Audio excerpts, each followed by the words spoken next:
Hello and welcome to this sensual massage instructional video. This particular set of sequences is for a bed or a mat, and we're going to be putting the principles that we've been learning in the previous sections in theory into action through these following techniques. I want you to keep in mind that you don't have to become a professional massage therapist to be able to give a good massage. Good massage arises out of understanding the principles of good touch and how to apply those principles into building a routine for yourself. So this is something that's going to happen naturally over time as you apply yourself to these techniques, and it becomes something that's just a natural expression of your touch. I want you to also keep in mind that knowing how to give a good massage is something that's going to set you apart from the majority of guys that are out there. There's a lot of guys that have no idea how to touch a woman. They have no idea about how to set up a sensual journey for a woman. So you're going to be leaps and bounds ahead to even have the basics of this stuff set up. And the more you work with it, the more it's going to be something that you can just do as part of your repertoire. Keep in mind also that this is about building a very powerful, positive experience for both yourself and your partner. You're going to be giving a lot of value, and you're going to be leading your partner on a journey of sensual delight. So this is something that is going to help you massively in terms of building trust and confidence with your partner. Women that you date are going to more naturally allow for seduction, sex, and sensuality to start to arise in the interaction when you have confidence around these kinds of skills. So let's take all of that and break it down into simple to learn sequences so you can ideally leave this training with all the tools that you need.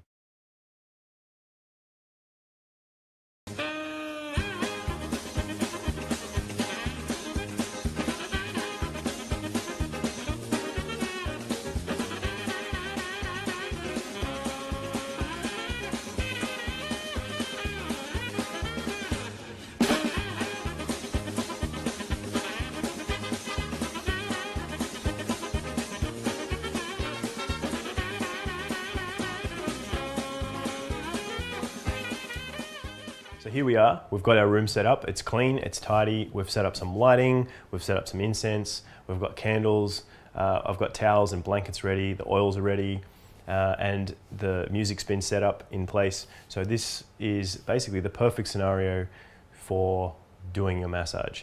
Keep in mind, you don't have to have all of these things. They're just things that help set the mood and the tone as best as possible. But just do whatever you can and add whatever you've got to contribute to a comfortable, seductive mood for the massage to take place. So the first thing we want to get used to before you start sensually massaging the ladies out there that you're dating is I want you to get comfortable with touch. Now, getting comfortable with touch is something that is built with practice, but having a context and some awareness about how to start to become comfortable is always a very good thing. So the first thing we're going to look at is the concept of the lover's touch. Now, the lover's touch is just a way to be aware of how you're engaging with the things that you're touching. Now, a very simple exercise that I learned once was, to begin with, look at your hand as if it was an object. So just choose a hand and look at it. And as you look at it, I want you to realize that it's like an object. It's a thing that has all these functional components to it, and I want you to inspect it and look at it as if it is a very functional object made of flesh and bone. And it's basically a hunk of meat and bone, and it works in a way that can be used as some kind of hand. Now, that's a very logical, very objectified, very I guess linear or mental way to engage with the arm and the hand. And as you're doing that to your hand, I want you to just feel what that feels like. What does it feel like to look at your hand as if it was a piece of meat and bones that's an object that has a specific function? And notice that there's a certain kind of mentality that comes with that. Now take a moment to just let your mind go blank, and then I want you to start to explore the hand as if it is something that you can explore for sensorial delight, to see what you can see and feel what you can feel as you engage with the hand. And notice that there's different textures, that you can engage with it with different pressure, that you can feel different ways of moving, and noticing what happens when you use different kinds of sensations, what they do to your mind and how that feels. And now that you've got all that, you all may realize that the experience of how you're engaging with the hand is a very different one. All of a sudden, you're not looking at it as just an object that has function. You're starting to engage with it as a sensual, feeling experience. So that's what we want to do with the lover's touch. I want you to start to engage with the idea of touch as a sensual feeling experience. Because this is what it's all about, really, is intimacy, connection, and sensuality. So the women that you're going to be spending a time with are going to really appreciate that you know how to engage with that lover's touch and start to develop that. So that can be demonstrated, for example. So we've got our lovely model Zoe here. So we can work with, how do we start to work with the lover's touch? Just light and feeling, making contact. And we're going to start to develop on this with techniques in a little while. But as you just make that initial contact, just feel what it feels like to have your hands making contact. And that in itself is a good thing. You'll find that even being able to be present and clear with how you make contact is sometimes enough just to bring healing and some really positive experiences. Something very relaxing and very grounding about being touched in a sensual way.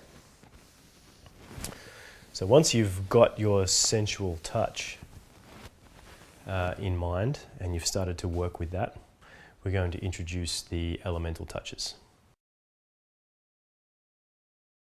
Now I want to introduce you to a very cool framework of elemental touch. Elemental touch is broken into the 4 major elements of air and water and earth and fire.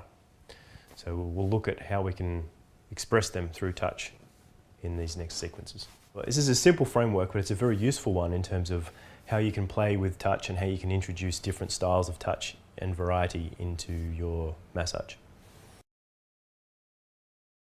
Now, if we had air, how would air feel? What kinds of characteristics would you think air would have in terms of touch? Well, it has like a light, playful kind of sensation. It's very breezy, it's very light, and it tends to move fairly freely. And it can be something that you can move over areas very lightly, like the ears or the face, and noticing that it can be quite a teasing, ticklish kind of thing. So air has the nature of being teasing and ticklish and a bit playful.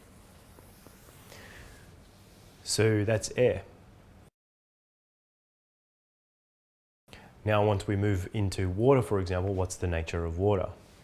Well, water could have the nature of being a little bit firmer than air, because it's the next level. It's a little bit more solid. It's a liquid rather than a gas.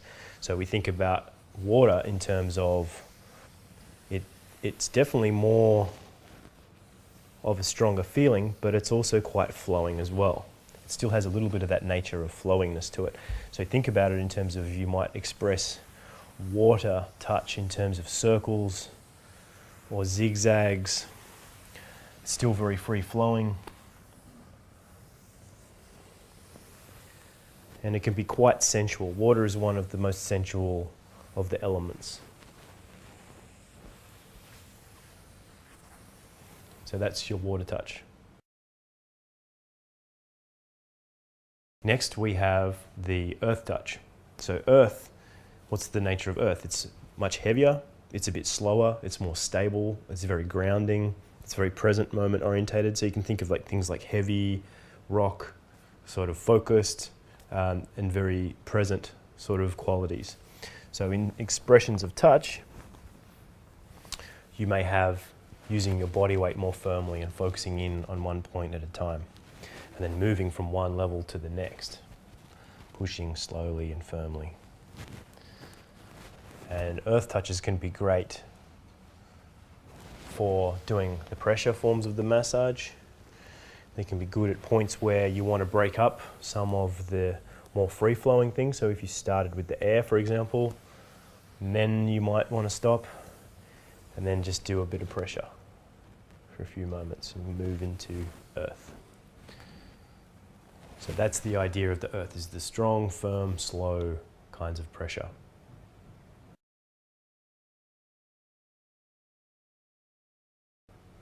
Next we have fire. So the element of fire is much more playful, and it's a little bit cheeky, and it's a little bit teasing as well. So fire has a nature of being a little bit painful almost. Not necessarily painful, probably not the right word, but it's definitely a bit hot to handle. So fire can have a little bit of a clawing kind of expression, or it could be like pinching certain parts of the body in a way, not an annoying way, but in a way that's like grabbing a little bit of the tissue and just pulling, and then grabbing, squeezing, and then pulling. Or squeezing, for example, like when I'm massaging the shoulders, which you're going to learn how to do soon, and then I might just squeeze for a few seconds and then release really quickly like that. So that's a little tiny bit of fire at the end there. Fire can be using, like I said before, using my nails to be like clawing in, or even when you play later, if you want to start integrating more of your body into the strokes, you could use a little bit of fire with biting, like just a little bit of nibbling on the neck, for example, or a little bit of nibbling on the ears. You may, if you've got a little bit of stubble on your face or a beard, you could use a little bit of that scratchiness to come in and like scratch the back or stimulate the back in a kind of surprising, fiery kind of way. So the nature of fire is really this like spiky, playful, kind of surprising energy. So that's your fire.